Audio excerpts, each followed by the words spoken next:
안녕하세요. 저는 집주인에게 남편을 빼앗겨 이혼하게 된 30대 여자입니다. 애는 아직 없고요. 위기를 기회로 넘길 수 있었던 저의 일화를 여러분들께 들려드리려고 합니다. 저희 아버지는 늘 저에게 봉사와 희생을 가르치셨어요. 남에게 베풀다 보면 그게 나중에 다 자신에게 돌아온다며 남을 미워하지 말라고 하셨죠. 그 가르침에 따라 저는 모든 사람들을 포용하며 살았던 것 같아요.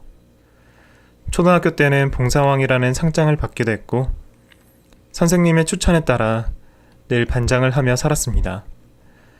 제가 기억에 남는 건 초등학교 때 생일날이었어요. 친구들 중에 소외되는 애가 없었으면 하는 마음에서 반 친구 모두에게 초대장을 돌리는 바람에 저희 집에 모든 아이들이 놀러왔고 좁은 집에 꽉 찬 채로 생일 파티를 진행했어요. 지금 생각해보면 엄마가 참 힘드셨을 것 같은데 그때는 아무런 내색 없이 제 친구들을 전부 맞이해 주셨습니다. 하지만 아버지의 가르침이 늘 좋은 것만은 아니었어요. 저희 연애는 늘 희생으로 끝났거든요. 좋다고 다가오던 남자도 결국에는 저에게 의지하며 저를 쉽게 보는 식으로 변해갔어요. 영화에 나온 유명한 대사가 있잖아요. 호의가 계속되면 그게 권리인 줄 안다고. 전 남자친구들이 한결같이 제게 그러더라고요. 처음에는 고마워하다가 나중에는 그걸 당연하게 생각했습니다.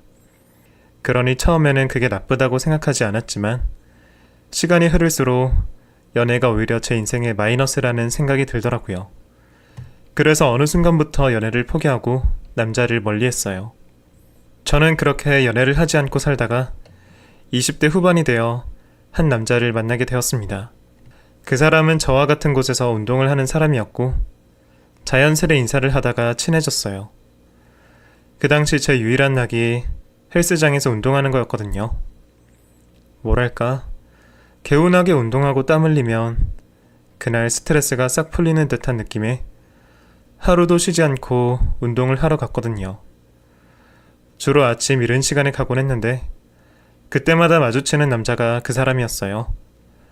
워낙 젠틀한 사람이라 처음부터 눈길이 가더라고요. 제가 러닝머신을 열심히 뛰고 내려오면 늘 음료수를 챙겨주며 말을 걸곤 했는데 언제나 밝은 모습으로 다가와서 저도 기분이 좋아지곤 했습니다. 그리고 얼핏 운동하는 걸 보니 몸도 탄탄하고 외적으로도 나쁘지 않았어요. 그러던 중 그 사람이 저에게 먼저 밥 먹자고 말을 걸었죠. 이 근처에 맛있는 청국장집 있는데 같이 가실래요?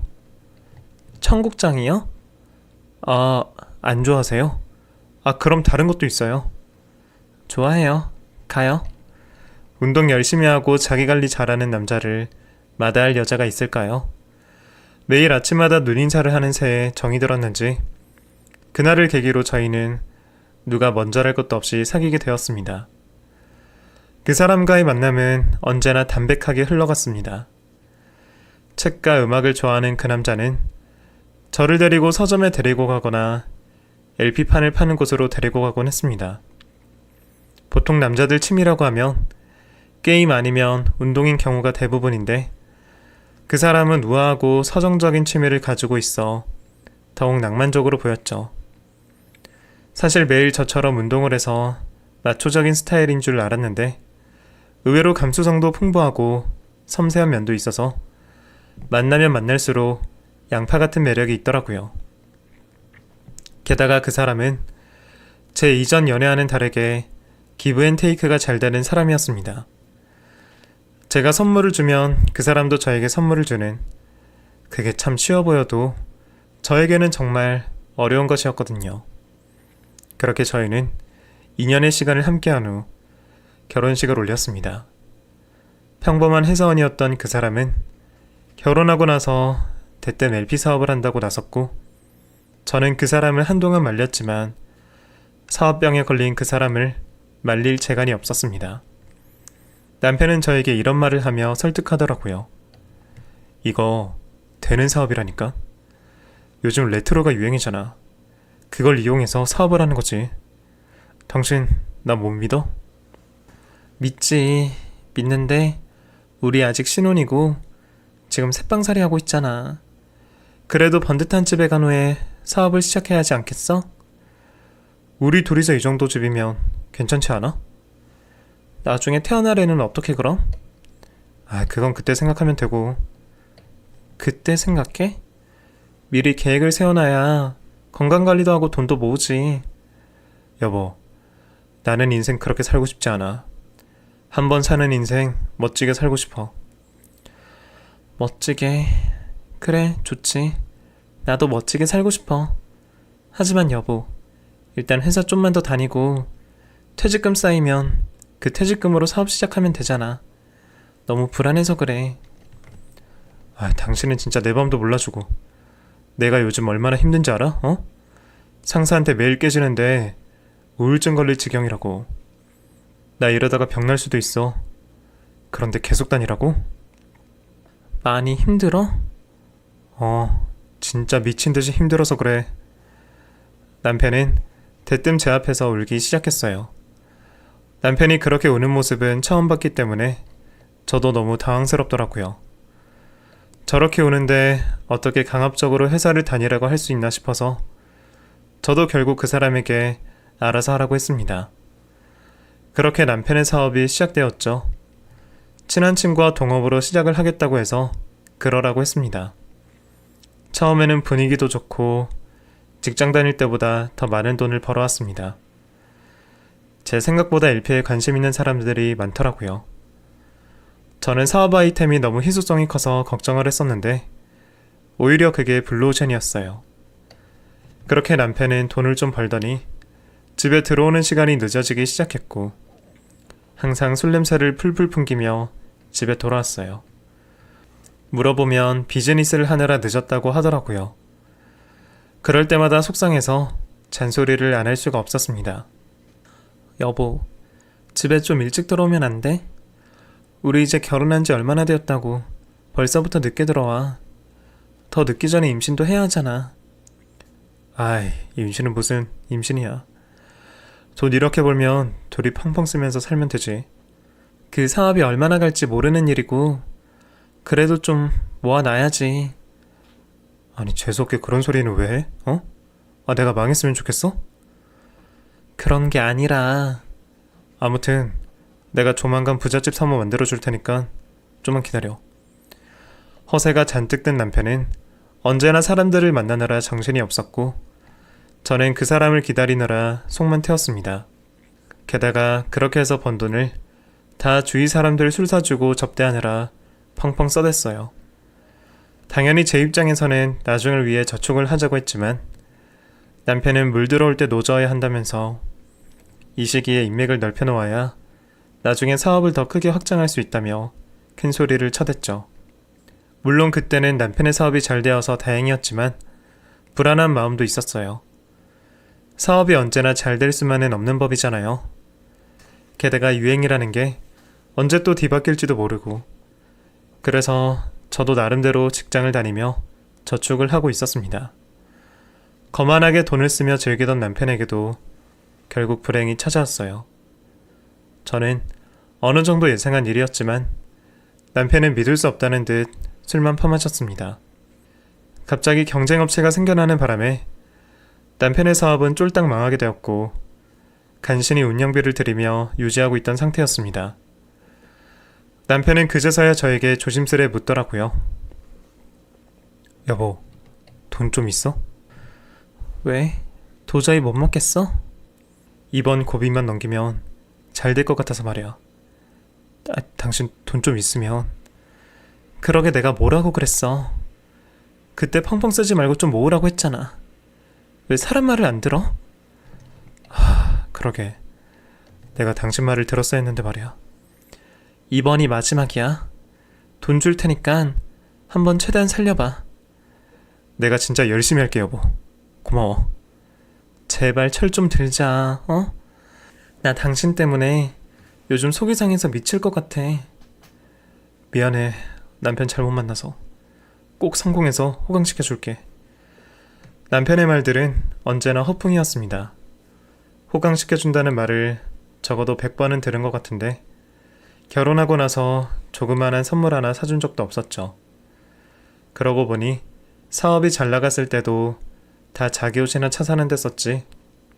와이프 옷 한 벌 사준 적 없는 무심한 남편이었어요. 지인들 밥 사주거나 술 사주는 건 하나도 돈이 안 아까운지 펑펑 썼지만 늘 바쁘다는 핑계로 저를 레스토랑에 데려간 적도 없었습니다.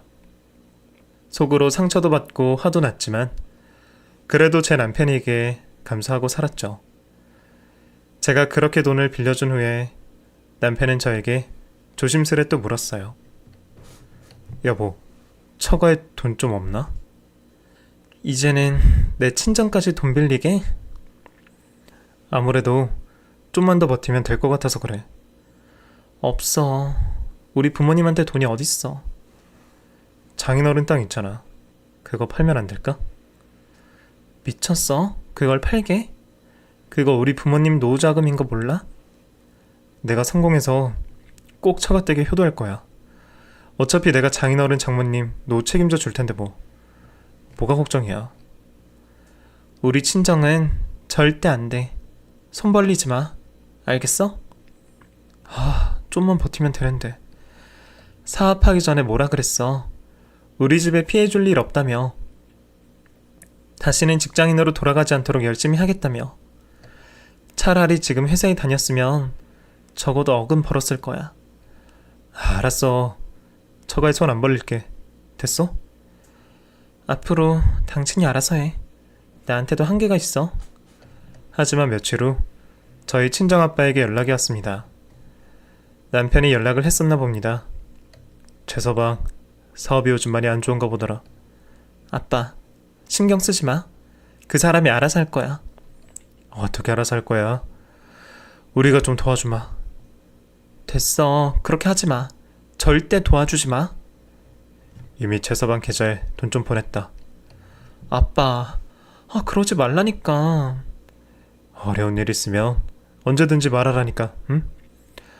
부모가 되어가지고 그런 것도 못 도와주겠어? 그리고 최서방이 잘 돼야지 네가 잘 살 거 아니야.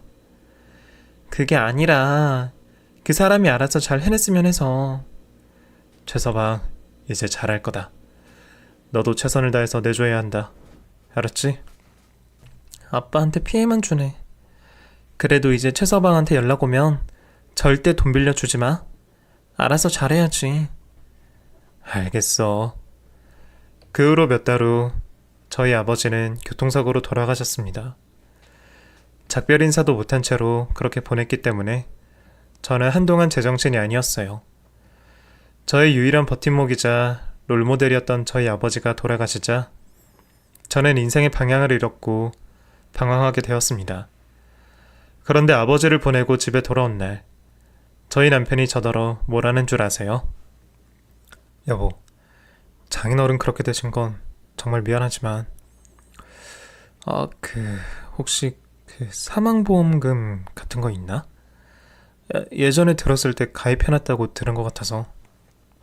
이제는 사망보험금도 달라고? 와, 당신이 그러고도 인간이야? 나도 이러고 싶지 않지만 어차피 장인어른은 돌아가셨고 남은 우리가 잘 살아야 하잖아. 그 사망보험금이면 우리 사업 일으킬 수 있고 우리 잘 살 수 있어. 장모님도 내가 책임지고 보필할 수 있고.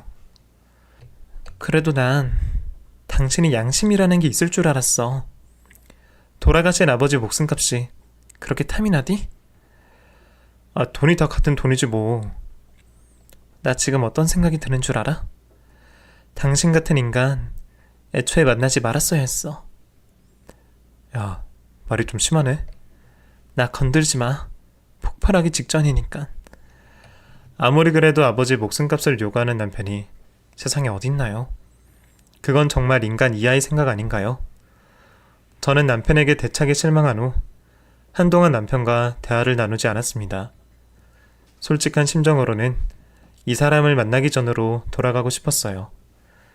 그렇게 될 수만 있다면 이 사람과 결혼을 하지 않았을 거예요. 결혼하고 나서 사업 시작하느라 집에도 안 들어오고 나중에는 사업 힘들다고 돈이나 빌리고 정말 결혼 후 고생만 했지 행복했던 기억이 없네요. 무튼 아버지 사망보험금은 꿈도 꾸지 말라고 남편한테 못 박아놨습니다. 처음에는 입이 대빨 나오더니 지가 생각해도 잘못한 건 아는지 나중에는 별말 안 하더라고요. 그렇게 시간이 어느 정도 흐른 후 남편은 저에게 사과를 했습니다. 여보, 내가 그때 너무 미안했어. 그때는 나도 제정신이 아니었나 봐. 왜? 또 돈 필요하니? 그래서 말 거는 거지? 그런 거 아니야. 돈은 다 마련했고 이제 다시 사업 일으켰어. 그러니까 당신도 화 풀어. 우리 이제 잘 살자, 응? 그때 그 말 나한테 얼마나 상처였는데. 알지. 아니까 이렇게 사과하는 거잖아. 나도 힘들다고, 어? 그땐 나도 너무 힘들고 외로워서 당신이 내 마음 이해해줬으면 하는 마음에 그런 말까지 했던 거야. 솔직히 당신 이제 내 편이어야 하잖아. 그러니까 우리 화해하고 이제 잘 살면 되는 거야. 남편이 수그리고 제게 먼저 사과를 하니 마음이 괜히 또 짠해지더라고요. 그래도 이 돈으로 어디 가서 노름을 하는 것도 아니고 자기 사업하느라 쓴다는 건데 내가 좀 심했나? 이런 생각도 들고 무튼 그때는 마음이 싱숭했습니다. 그리고 그날 이후 이상하게도 남편의 외출이 잦아졌어요. 돈이 없을 땐 집에 처박혀 있다가 돈이 좀 생기면 밖에 놔두는 버릇이 있거든요. 그래도 돈 없다고 징징거릴 때보단 지금이 낫다 싶어 내버려 뒀습니다. 그때는 알지 못했죠.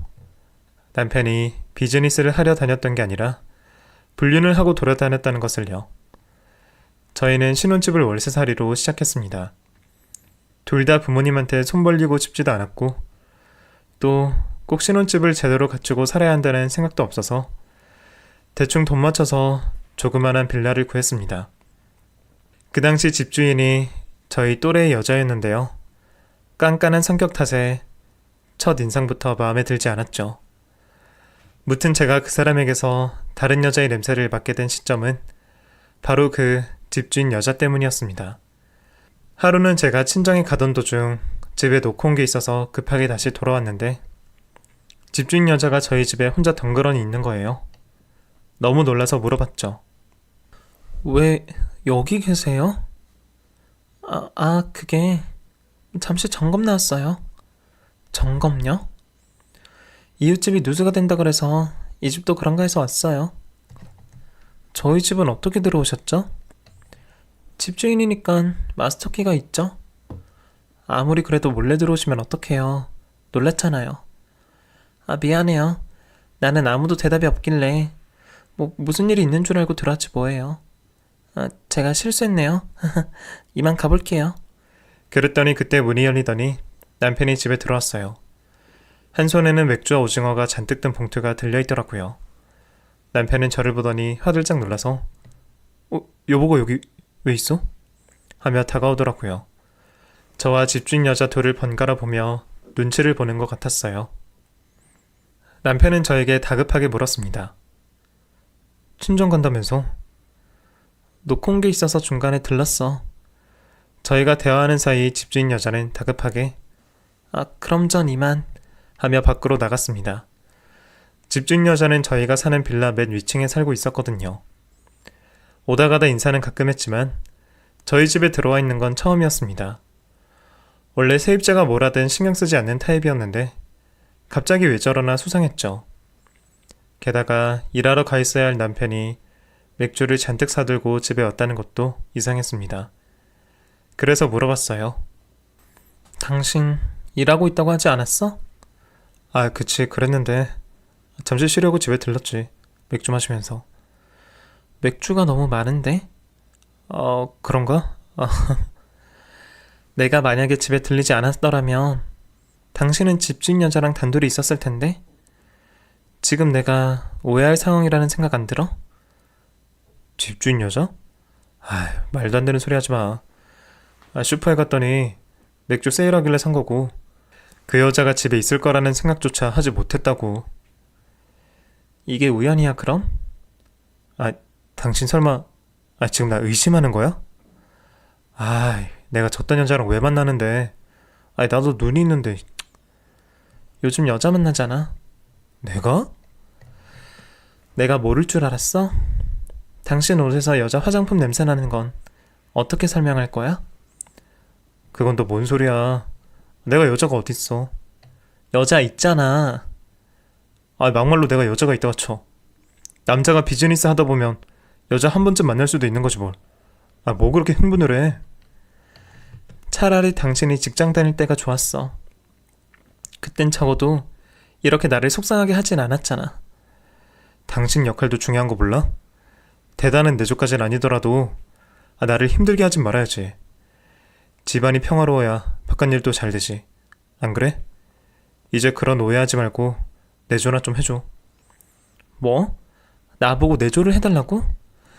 당신이 다른 집 남편처럼 따박따박 월급 갖다 주면 몰라. 사업 망해서 나랑 우리 아빠한테 손까지 벌리면서 내조까지 바래? 아, 뭘 또 말을 그렇게 하냐, 어? 사업하다 보면 잠시 휘청거릴 수도 있는 거지. 당신 가만 보면 정말 독한 구석이 있다. 그리고 이제 보니 성실히 일하는 남편한테 의부증까지 있네. 이거 이혼 사유인 거 알아? 뭐라고? 아니 그러면 입장 바꿔서 당신이 나라면 의심 안 하겠어? 전혀. 아무튼 증거도 없으면 생사람 잡지 마. 나 피곤하니까 방에서 잘 거야. 깨우지 마. 처음에는 길길이 날뛰면서 부정을 하더라고요. 사실 저도 그렇게 해주길 바라고 있었어요. 여자가 있다는 게 사실이 아니길 기도하고 있었습니다. 하지만 마음 한구석에는 찝찝함이 남아있었죠. 그리고 제 직감은 틀리지 않았어요. 그날 이후로 오히려 남편은 더욱 가감해졌습니다. 어느 날은 여자 립스틱 자국이 코트 어깨 쪽에 묻어있더라고요. 집에 떡하니 기다리고 있는 아내를 두고 바깥에서 뭐라고 다니는지 저는 결국 남편의 핸드폰을 들춰보기로 결심했습니다. 여태껏 남편의 핸드폰을 한 번도 본 적이 없었어요. 적어도 그 사람이 바깥에서 험한 짓은 하지 않을 거라 믿었거든요. 하지만 이제 하고 다니는 꼬라지를 보니 안 볼 수가 없었습니다. 남편이 자고 있을 때 저는 남편의 핸드폰을 몰래 켜봤습니다. 하지만 안 걸던 비밀번호를 걸어놨더라고요. 몇 번 비밀번호를 풀어보려다가 실패해서 좌절하고 있던 찰나 문자가 하나 왔습니다. 화면으로 보이더라고요. 그 여자 자면 올라와. 술이나 한잔하자. 이름은 김 사장으로 저장되어 있었어요. 그런데 지금 시간에 올라오라고 하는 여자가 누가 있겠어요? 맨 위층에 사는 집주인 여자밖에 더 있겠어요? 저는 너무 화가 난 나머지 대충 옷을 챙겨 입고 위층으로 올라갔어요. 문을 두드리니 슬립 차림의 집주인 여자가 문을 열어주더라고요. 제 얼굴을 보더니 놀라며 묻더라고요. 여긴 어떻게 왔어요? 어떻게 오긴? 당신이 오라면서요. 내가요? 내 남편 만나죠? 당신이 방금 전 보낸 문자 증거까지 다 있어요. 솔직하게 얘기해요. 그게 저기... 집주인 여자는 한동안 망설이더니 저에게 솔직하게 털어놓았습니다. 맞아요. 저희 서로 호감 갖고 만나는 사이입니다. 호감을 갖고 만난다고요? 당황스러우실 거 잘 알아요. 하지만 저희 정말 진지한 관계예요. 해달라는 거 다 해드릴 테니 정훈 씨랑 헤어져 주시면 안 될까요? 제가 부탁드릴게요. 뻔뻔하네요. 누가 보면 내가 무슨 둘 사이를 방해하는 줄 알겠어요. 상간녀 소송하려면 하셔도 됩니다. 원하는 만큼 위자료 드릴게요. 그깟 위자료로 내 상처가 치유될 거라고 생각하세요? 그럼 제가 어떻게 해드릴까요? 나쁜 년아, 그게 나한테 할 소리야? 제가 상간녀를 때리려고 손을 들자 그때 남편이 잠옷바람으로 계단을 올라와서 저를 말렸습니다. 여보, 그만해. 내가 다 설명할게. 설명? 웃기고 있네. 내 말이 맞잖아. 여자 있다는 말 맞았잖아. 그래, 거짓말한 건 미안해. 하지만 나 이 사람 보호하고 싶어. 당신이 알면 한바탕 할 것 같아서. 어떻게 나를 두고 집주인이랑 바람이 날 수가 있어? 미쳤어? 나도 할 말이 없다. 하지만 이런다고 달라지는 거 하나도 없어. 일단 내려가자. 이웃 사람들 잠 깨겠다. 남편은 저를 제 앞에 집으로 데리고 왔고 저에게 무릎을 꿇었습니다. 여보, 제발 이혼해주라. 내가 진짜 미안해. 나 평생 호강시켜준다며. 조만간 내 손에 물 묻히는 일 없게 해준다며. 미안해. 미안하면 다야? 우리가 한 약속 어떻게 할 건데? 지켜야지. 나를 위해서 평생 살겠다며. 여보, 내가 진짜 몹쓸 인간이야. 나도 할 말이 없어. 하지만 나 그 여자 진심으로 사랑해. 그딴 여자 안 만난다며. 보는 눈이 있다며. 그때는 당신이 화낼까봐 그렇게 말한 거고. 나 그 여자 없으면 안 돼. 이 인간아, 어떻게 나한테 그럴 수가 있어? 그래, 차라리 날 때려. 화 풀릴 때까지 때리란 말이야. 남편에게 화풀이를 했지만 저의 분노는 도무지 가라앉지 않았어요. 한순간에 하늘에서 날벼락이 떨어진 기분이었습니다. 등잔 밑이 어둡다더니 남편은 집주인 여자와 저 몰래 불륜을 즐기고 있었더라고요. 어쩐지 집주인 여자를 마주칠 때마다 섬뜩한 기분이 들었거든요. 아이 혼자 키우는 과부라고 들어서 왠지 모르게 불안했는데 역시나 제 남편을 건드렸더라고요. 좋디? 돈 많은 과부 만나서 좋았냐고. 미안해 여보. 그 여자가 사업자금 대준대? 그래서 넘어간 거야? 솔직히 나도 지긋지긋해. 항상 돌려막기식으로 인생 사는 거 불안하다고. 당신 호강시켜준다는 약속 못 지켜서 미안한데 우리 둘이 이렇게 살다가는 둘 다 거짓골 못 면해. 언제까지 올세살이 할 거야.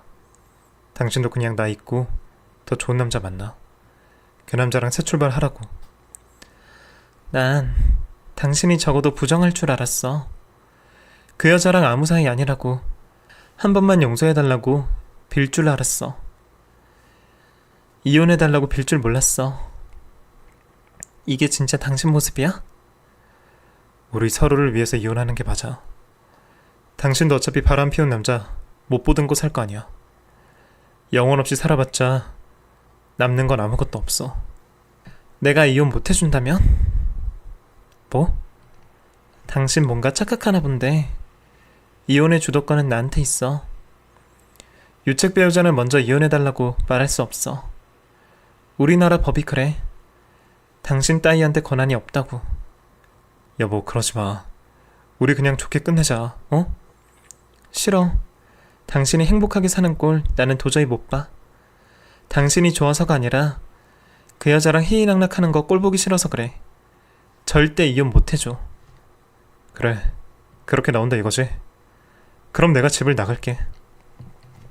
남편은 갑자기 벌떡 일어나 짐을 싸더니 밖으로 나갔어요. 분명 그 여자의 집에 갔겠죠. 둘이 그렇고 그런 사이라는 게 이웃 사람들에게 전부 퍼지는 바람에 얼마나 곤욕을 치렀는지 모릅니다. 저는 졸지에 남자에게 버림받은 여자가 되었고 집주인의 갑질은 그때부터 시작됐습니다. 대뜸 저에게 찾아와 방을 빼려고 하는 거 있죠. 계약 기간 넘은 거 알죠? 방 빼세요. 어차피 서로 마주보며 살기 곤란하잖아요. 못 뺀다면요? 월세 올릴 건데요. 그 월세 감당할 자신 있으세요? 저한테 갑질하면 기분이 좀 나아져요? 법적인 와이프는 저예요. 그때까지 얌전히 있어도 모자랄 판에 본처에게 도발을 하네? 닥치고 가만히 계세요. 내가 알아서 할 테니까. 말은 그렇게 강하게 해도 저는 속으로 너무 불안했습니다. 막상 이사할 돈도 없었고 상간녀 소송은 물론이고 이혼 소송을 할 돈도 없었거든요. 너무 막막하고 외로워서 밤마다 울었습니다. 하지만 남편은 제 마음도 모르고 전화해서 약 올리더라고요. 방 빼라. 그 사람이 당신 불편해하니까. 그럼 돈 줘. 방 뺄 돈 달라고. 어차피 이제 부부도 아닌데 내가 왜? 돈 내놔 이 자식아. 내가 돈이 어딨냐? 그리고 당신 친정에 가면 되잖아. 내가 당신 절대로 가만 안 둘 거야. 그러시던지. 미우면 이혼해주던가. 한때는 내 남편이라고 생각했던 남편이 적으로 변하는 건 순식간이었습니다. 세상에 이렇게 잔혹한 사람이 있을 수가 있나 싶을 정도로 화가 나더라고요. 결국 저는 유도자도 하지 못한 채로 방을 빼야 할 위기에 처했습니다. 저에게 기적이 일어난 건 제가 방을 빼야 할 날이 다가와 짐을 싸고 있던 중이었습니다. 문을 열고 짐을 빼고 있으니 한 노신사가 저에게 다가와 묻더라고요. 뭐 하시는 겁니까? 방 빼고 있습니다. 이사 중이에요. 도와드립니까? 괜찮습니다. 그런데 어르신 누구세요? 저는 이 건물 주인입니다. 주인이요? 주인은 따로 있던데? 제 또래 여자 아닌가요? 아, 그 애는 제 딸입니다. 제가 자리를 비울 때마다 대신 일을 해주고 있죠. 아, 그러시구나. 그런데 어디서 많이 본 얼굴인데? 제가요? 혹시 이름이 어떻게 되십니까? 개선아인데요. 내가 아는 개씨 중에 내 은인이 있죠. 개범석이라고? 제 아버지 이름인데요? 혹시 땡땡동에 살던 개범석? 네, 맞아요. 어쩐지 닮았다 했는데 범석이 딸이었군요. 저희 아버지를 아시나요? 많이 신세를 졌죠. 보답을 하려고 했는데 그만 연락이 끊기는 바람에. 잘 지내고 계시죠?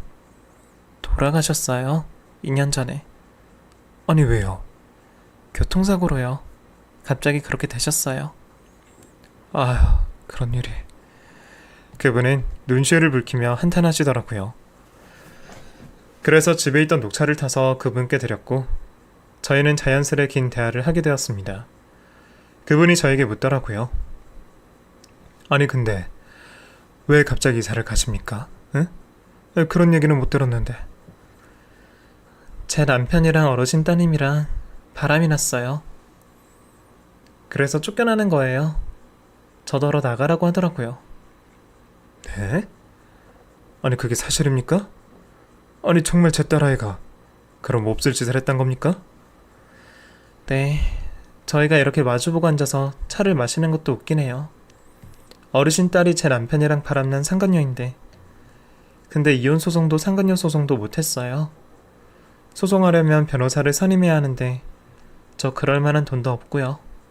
이게 사실이라면 애비 입장에서 딸 자식 잘못 키워 죄송합니다. 제가 대신 사과드릴게요. 아니에요. 어르신이 무슨 잘못이 있다고 저한테 사과를 하세요. 괜찮습니다. 그럼 그것 때문에 집을 나가시는 건가요? 아니요. 꼭 그런 것만은 아니고 사실 계약이 만료되었는데 저쪽에서 월세를 너무 높여서 어쩔 수 없이 나가는 거예요. 한마디로 쫓겨나는 거죠 뭐. 그게 사실입니까?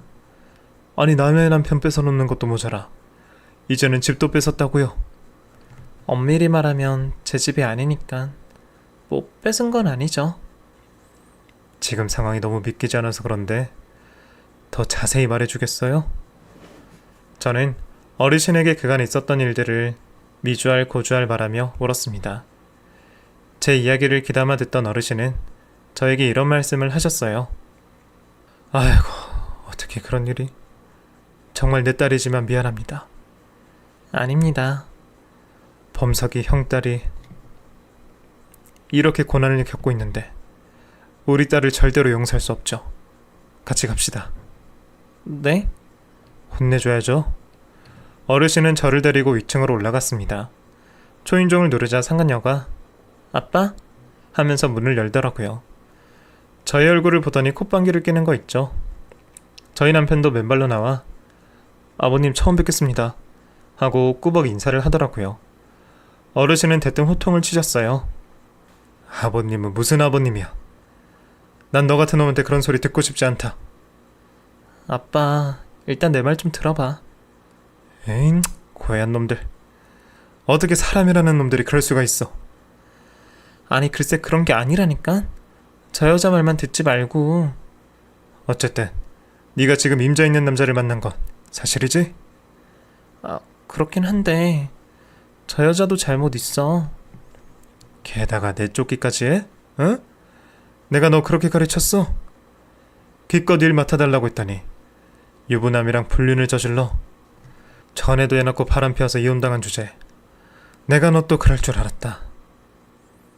그 얘기를 또 왜 꺼내? 사람 창피하게. 내가 실수했다고 했잖아. 그리고 이제 이 사람이랑 잘 살 거야. 그러니까 한 번만 믿어줘, 아빠. 다 필요 없고 당장 짐 싸. 난 너 같은 애 딸 자식으로 두고 싶지 않다. 그게 무슨 말이야?